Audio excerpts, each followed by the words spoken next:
Yeah, man. Welcome, Matt. Dude's talking shit in the truck with Trivium. But you gotta buckle in, brother. Buckle in.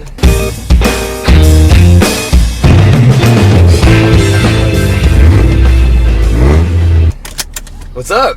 Same old. How about you? Hi. Good to see you, man. Yeah. We're still out. We're on week 11 right now. You guys have been nonstop. 11 straight right now. Well, I saw your bandmate. I saw you perform a few times over the last several weeks, but I saw your bandmates at Carolina Rebellion. We did the interview for the Octane Liquid Metal broadcast, killer, and we had your set on both channels. Yeah. Kids keep telling me they're still listening. They're loving it so much. So I'm so glad that was out. And it sounded great. Dude, that was insane, man. I heard that was the craziest the crowd of the whole tour. It was of the whole festival. It was a big one for you guys, man. Yeah. But the thing is, Matt, and I was telling your dudes, you guys are like I think getting just gigantic. Thanks, man. I mean, think about it. All the shows you guys are selling out. Hey, everybody, hi. All the shows, Trivium selling out everywhere, dude. All the U.S. shows. Yeah, man. All U.S., all of Europe. We just had the best North American tour of our career, best European tour of our career, and those are basically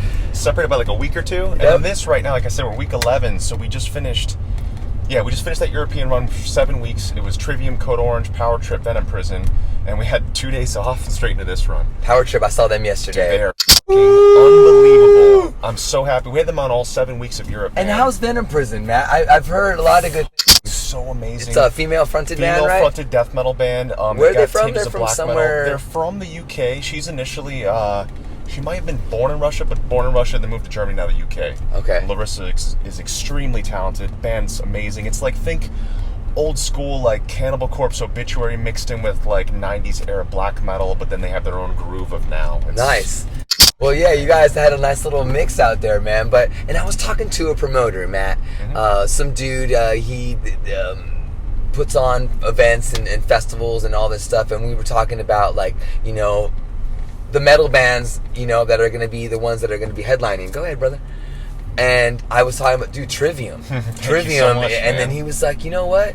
But aren't they, I don't know, they've been around. Like, yeah, but they're bigger than ever now. And we're still younger than a lot of the young bands now. Do you think people, though, may like some people that have been in the business, like, oh, Trivium, yeah, they're not. Honestly, we have always been that band. We have always been the band that's been overlooked by 99% of press, other bands. We're always the band that other bands don't shout out. We're always the band that doesn't get awards. We don't get covers. We don't get features, but our fans are always there in droves, and our fans have kept us alive. And we've been that since I was 12 years old. Since I joined the band, I remember when we did the high school battle of bands. Other bands would never have us in their cool kids club. We would never win things. People would never say we're good. We were always doubted, always the underdog, and that's the way it's always been for us. But why do you say that? I mean, because you guys have been so good, though. I don't know why. I have no idea. There's no explanation. Maybe it's just because we knew what we wanted early on, and I think that's probably shocking for a lot of people. Even back in the local days when we were 12 and 13, people were like, what do you want to do? We want to headline arenas. Yeah. And that's what we knew we wanted to do early, and 19 years later, that's still the goal, and we're still not tired. And you guys have matured a lot. Yeah, I met you when you were young bucks playing at the 3 feet tall little kids. Was that CBGB's? You did the showcase there, and I remember walking in, Trivium, look at these guys. And but you guys have grown up a lot, man. Yeah, thank you. Yeah, and it's funny because when you're talking about the age thing, or these guys have been around for a while, when we were like 18, 19, we were always too young to do things. Like, no, these guys are too young, they're too new to be on our tour. I remember we weren't allowed on like Jägermeister tours because we were under 21. Yep. And there was a station, I forgot what state it was, but our radio guy, Phil Case, was pushing, like, hey, check out the new Trivium single.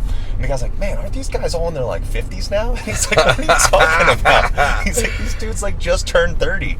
So it's really funny. Like, that's been, like, the kind of running, fun motivator joke that we've always had amongst ourselves. It's like, man, it's always been a little bit harder for us. We've never had, like, that little break or that little thing, or, like, been featured in a movie or a game or a thing that... Hey, I mean, are you surprised? Do you ever get turned on to somebody that you were like, wow, I didn't think they were going to be good, but actually... Yeah, I mean, we're so open-minded with all genres that we always check everything out, every festival we're on. I remember one of my favorite stories about just being like a fan and a student of the genre. We were playing Hellfest Open Air, which is one of the best. Oh, Hellfest is gorgeous. Wait, was that 2 years ago? In France. The When one in did you France. play? Yeah. Which one did you play Maybe at? 3 or 4 years ago. Okay, I went to the one 2 years ago. It was the best looking metal festival ever. And Wacken are the 2 greatest in the world. Okay, And those are the so ones you I haven't have been to to go Wacken, but Wacken is the what would you say? Which was Hellfest? Wacken's the best. Okay. Wacken's the king. With Hellfest, I was going through the metal market, and that's where they have all these record shops and T-shirt stores and all this stuff within the festival itself. And I see this amazing piece of artwork of this like biblical-esque looking battle of these people falling into the caverns of hell, and it's all illustrated. I said, I've never heard of this band before. It's called Regard les Hommes Tombes. This French band.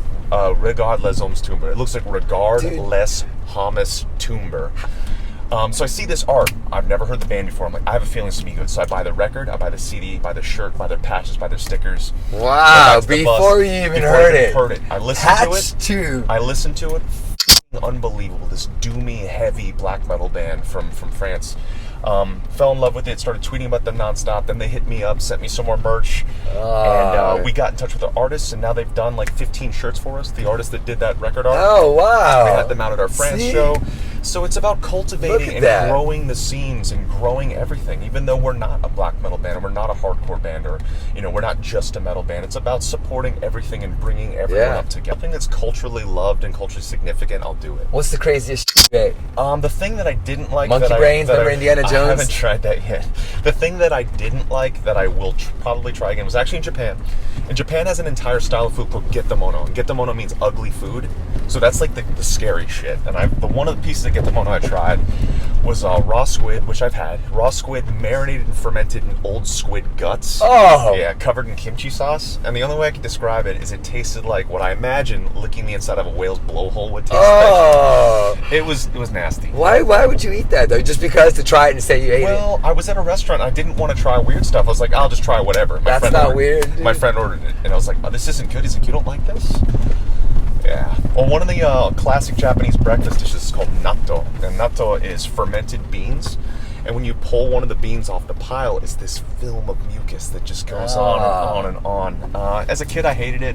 I've grown to like it a little bit more. So let me ask you, Matthew, because the way you pronounce all these bands, and I mean, I've been talking to you for years, and you've been doing takeovers on the radio, and just even right now, you pronounce everything in all these different languages so, like, perfect. Thanks, man. Like how? I mean, what's your education? Like, what'd you do? Is this just after the fact? I mean, you didn't really have time to. No. You didn't go to college. No, I had to graduate high school early. So I graduated high school early to start touring.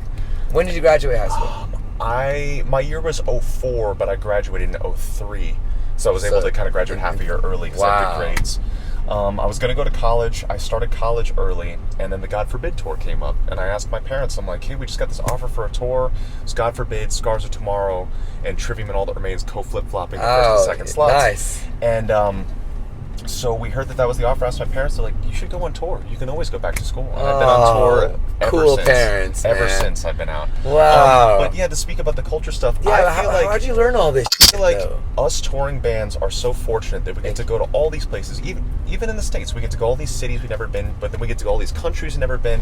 I think it's important to learn a little bit about where you're from. And one of the easiest, quickest, and favorite ways to learn about the culture is through their food.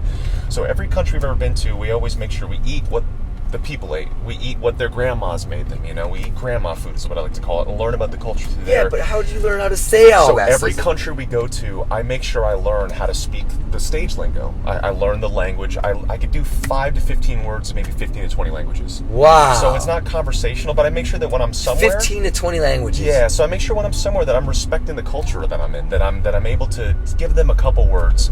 And one of the best things I ever learned was, for example, when we were on tour with Metallica in Europe, and we were playing at an Italian festival, I think I was talking to maybe my dad who was there at the time. I was like, why is James talking slowly to the crowd? And he's like, well, the crowd is mostly non-English speaking. It's 100% Italian people, and maybe not all of them speak English. I was like, wow, that's really interesting. So I make sure that even places that are maybe not so common to have English, I speak a little bit slower, and I make sure to learn as many of their words as I can. So cool. Man. Keep tearing it up, man. Thank you so much for all the love, man. All the years of support.